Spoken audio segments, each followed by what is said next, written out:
Olá, meus amigos. Falaremos agora sobre o conceito de criminologia, meus apontamentos de aula. Primeiramente, peço que você se inscreva no canal para você receber as aulas atualizadas de Direito Penal, Criminologia, Legislação Penal. Ok? Meu nome é Lúcio Valente. Você pode me mandar e-mail através do vsdelegado@gmail.com. Legal. Conceito moderno de criminologia. Se você ainda não assistiu a aula sobre a evolução, procure aí no canal, são duas aulinhas sobre evolução. É importante que você leia, porque é o capítulo 1, a gente já está no capítulo 2. Mas não impede o conhecimento aqui sobre o conceito de criminologia. Tudo bem?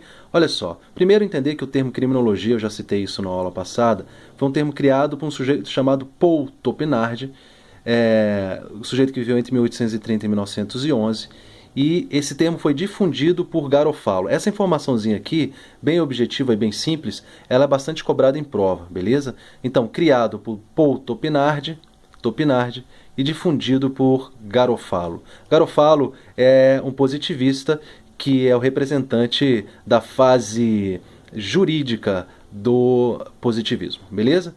Legal. Nós falamos sobre positivismo, falamos sobre classicismo, então se você ainda não tem esses conceitos, é bom voltar no capítulo 1. Se você está ouvindo um pequeno ronco, é o meu pug que está aqui dormindo debaixo da minha escrivaninha, roncando bastante. Não se preocupem, ele não vai atrapalhar muito. Legal. O meu pug chama-se Roxin.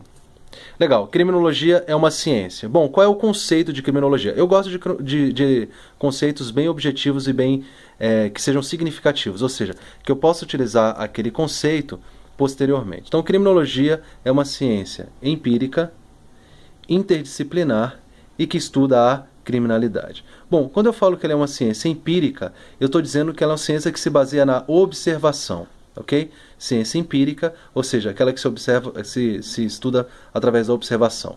Por exemplo, eu percebo que os locais onde tem bolsões de usuários de crack, lá aumenta muito o número de homicídio. Então essa é a observação que a criminologia faz. A relação do homicídio, por exemplo, com o tráfico e o porte de drogas para uso próprio. Ela é interdisciplinar. Por quê? Porque ela não é uma matéria fechada em si. Ela é uma matéria que se retroalimenta de outras matérias. Ela alimenta outras matérias, como o próprio direito penal, a biologia, a antropologia, a estatística, a matemática e por aí vai.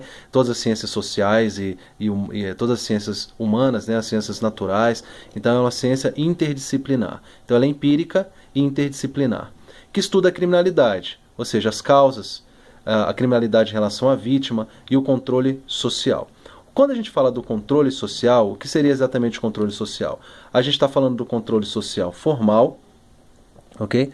O controle social formal e o controle social informal. O que é o controle social formal? São as agências de segurança, no sentido amplo, né? A gente está falando da polícia, do Ministério Público, da Justiça e por aí vai. E as informais? É a própria sociedade, através das suas normas sociais, normas morais, etc. e tal. Isso tudo é estudado pela criminologia.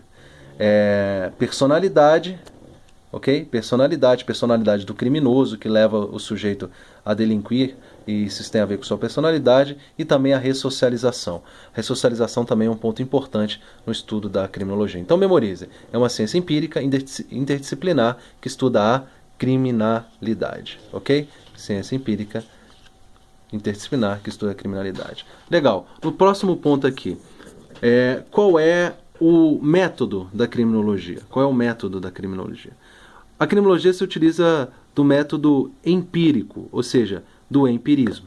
Então a criminologia se usa do empirismo. O que eu falo quando eu digo que ele se usa do empirismo? O que eu quero dizer com isso? O empirismo é um método de conhecimento da realidade, ok? Primeiro a gente, claro, através da observação e análise, porque é isso que acontece quando se obtém as informações através do empirismo, e o método específico é o indutivo. Lembrem-se de implícito, ou seja, é de dentro para fora, ok?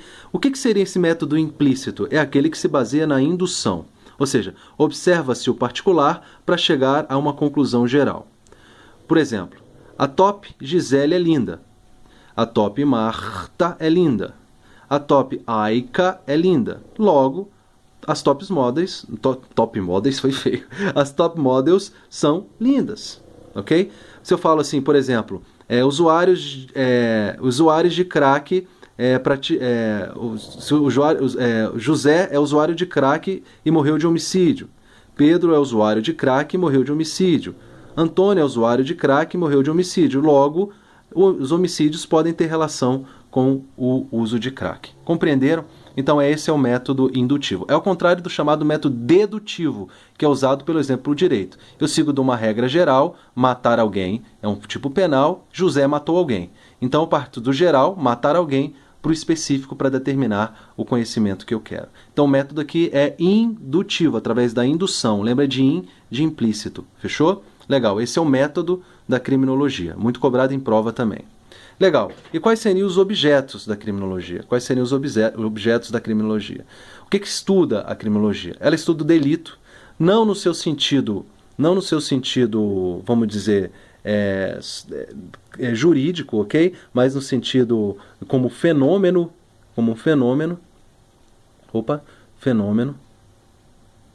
e não como um fenômeno social, ok? E não como um fenômeno jurídico, legal? Ele estuda o delinquente em todos os seus aspectos, ou seja, em vários aspectos,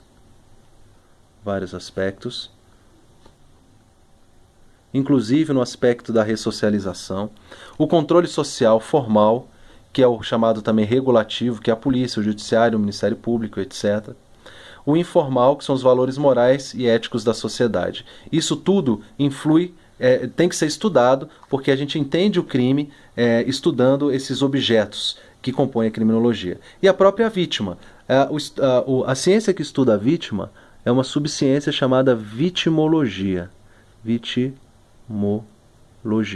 Mas um aspecto muito importante do estudo da vitimologia é a vitimização, ou seja, quais são os efeitos do crime em relação à vítima. Em relação a essa vitimização, muito cobrada em prova também, a gente tem a vitimização primária, ou seja, os traumas diretos praticados pelo crime. Imagina uma pessoa que foi vítima de estupro, então os traumas diretos, materiais, morais, psicológicos, patrimoniais, etc. A segunda é chamada secundária, ou revitimização, alguns chamam também de sobrevitimização, é o que ocorre durante a persecução criminal, ou seja, durante o inquérito policial e durante o processo. Imagina que aquela vítima, então, foi submetida a uma entrevista na delegacia, teve que falar novamente sobre estupro, depois novamente na justiça e por aí vai. Okay? E nós temos a vitimização terciária, que é a fama social. Ela vai voltar para o seu meio social e aí vai sofrer as consequências dessa fama que o crime lhe acarretou. Okay? E, por fim, nós temos no estudo da vitimologia, que é importante em prova, o risco de vitimização. Bom, risco de vitimização difusa e cifra oculta, são 3 pontos aqui. O risco de vitimização diz respeito a condições da vítima que, vamos dizer assim, condicionam determinadas pessoas a terem mais propensão ao crime. Propensão a ser vítimas de crime, ok? Propensão a ser vítimas de crime. Então, o que faz com uma pessoa determinada seja mais vulnerável a práticas criminosas? Okay? Será que tem a ver? Será que está relacionada com o meio social que ela vive? Será que está relacionada com seus hábitos, com suas amizades, onde ela frequenta, uso ou não de entorpecentes? Okay? O risco de vitimização estuda esses aspectos aí. Será que usuários de drogas são mais passíveis de serem vítimas de crimes contra a vida ou alguma coisa assim? A vitimização difusa é o que a gente estuda no direito penal e lá a gente chama de crimes vagos. Crimes vagos. O que são os crimes vagos? Os crimes vagos, que representa a vitimização difusa, é quando você não tem uma vítima determinada, ou seja, a vítima é toda a sociedade. Ok? Por exemplo, no crime de tráfico de drogas, então não tem uma vítima determinada, a vítima é toda a coletividade. E a cifra oculta, que é a cifra negra. O que é a cifra negra? É a diferença entre os dados oficiais que as agências formais possuem com aquela que efetivamente ocorre no fato real. Então você tem aqui dados, que são os dados oficiais, que são diferentes dos fatos reais. Ok? Essa diferença justamente representa a cifra negra.